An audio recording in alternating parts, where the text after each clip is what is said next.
Bismillahirrahmanirrahim. Assalamualaikum warahmatullahi wabarakatuh dan salam sejahtera. Dan pada 27 bulan 9 tahun 2015, jam lebih kurang 11.30 malam, bertindak di atas maklumat yang telah kami terima, pihak polis IPD Keluang telah melancarkan bersepadu NODA, yang pelacuran lah ya. Dan kami telah pergi ke, pihak polis telah pergi ke premis hiburan Mi Pub Dynasty Enterprise Level 2, nombor 20 Jalan Bakawali, Keluang, Johor. Dan dalam hasil pemeriksaan tersebut, pihak kami telah berjaya menahan 3 perempuan Vietnam yang dipercayai tidak dapat menghubungkan dokumen perjalanan sah, umur di antara 20 hingga 30 tahun.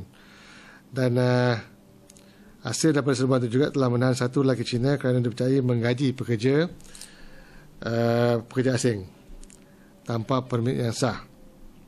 Dan lelaki Cina ini akan diambil tindakan di bawah Seksyen 55 Akta Immigration dan Seksyen 61C Akta Immigration. Dan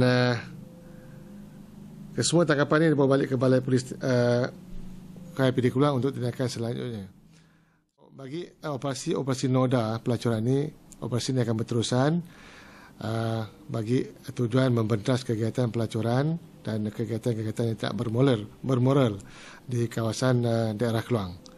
Dan kami di sini akan memastikan yang daerah Keluang ini bebas dari kegiatan pelacuran dan kegiatan-kegiatan yang tidak bermoral. Sekian, terima kasih.